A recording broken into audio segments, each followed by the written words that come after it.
3, 2, 1, start. As many honorable members have remarked, the President's address this year has been much more than a mere formal address. Stop. It is not a mere outline, the business before this particular session or during the year. Stop. Actually, it is an urgent summons to the tasks which await us as we enter one new decade after completing another. Stop. In fact, it is something even more than this. Stop.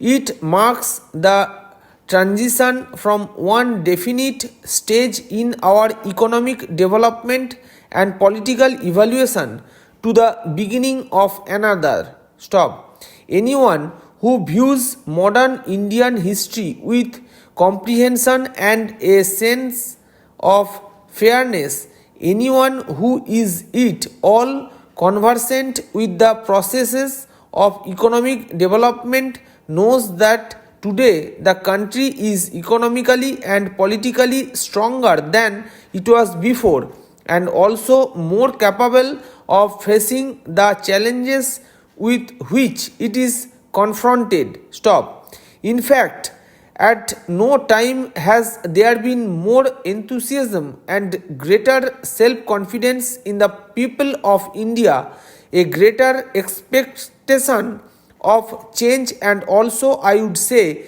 a greater capacity to bring about this change. Stop para. The leader of the opposition, sir, has used many alternative adjectives. Stop. He has called the address, if I remember his words right, dull, dry, and so on. Stop. It is human, sir, to see the world in one's own image. Stop. The trouble with the leader of the opposition and his party is, as one honorable member said just now, that they have to listen to the voice of the people. Stop.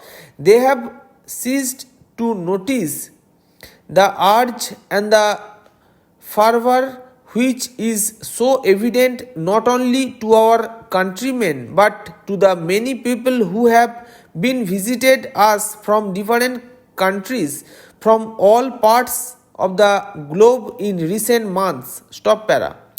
But they, sir, have unfortunately fallen out of step and got so far behind that they are under the illusion that there is no progress at all. Stop. The honorable member has alleged that we are, or perhaps I am, obsessed with the idea of toppling state governments. Stop. I presume he has in mind Bihar and Uttar Pradesh. Stop.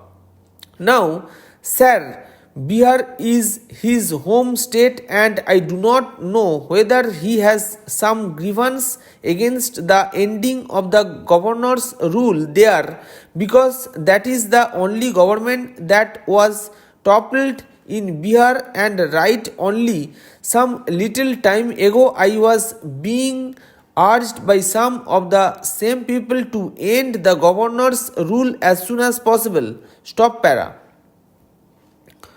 My visits to UP were undertaken to acquaint myself with the problems of Uttar Pradesh and also to counteract the accusation made very loudly and often there that the center, and more particularly this Prime Minister and also the two preceding Prime Ministers, have been neglecting it. Stop. Now, one cannot simultaneously complain that the Prime Minister is neglecting UP and also that the Prime Minister is giving attention to UP. Stop.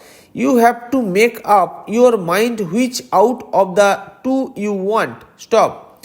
My purpose in going whether to UP or any other state is to tell the people about the policies of the government generally and with regard to that particular state, and I did tell the people of UP that while it is true that the state does not get all that it expects from the center, this happens to be true of all other states as well, and also with regard to the central ministries. Not that they do not get it from the center because they are in the center, but they do not get all that they ask for from the planning commission or the finance ministry. Stop para. As far as UP is concerned, more than half of the expense on the development plans of that state has throughout come from the center. Stop. Admittedly, this is not sufficient to meet the needs of the state, which is one of the most economically backward in the entire country. Stop. That is why very much more has to be done not only by the government of India but also by the state government. Stop. But the picture that is being painted here, if I may use the word, was rather a romantic one, which was perhaps because of the nature of the honorable leader of the opposition, but I do not know what picture was conjured up before the other members. Stop para. But anybody who did not know the situation and who was listening to him might have got away with the impression that from the helicopter I was flying in, I was busy shooting down all the politicians who were opposed to me. Stop. The only reply that I can make to this is, if there was anybody who toppled the previous government there, it was the leader of that government himself. Stop. One of the amendments moved here speaks of totalitarian methods. Stop. That is indeed a most extraordinary statement, and it shows a certain lack of knowledge of how totalitarian governments have acted in the past or are acting today. Stop. I think it is crystal clear not only from my words but from my actions. Stop.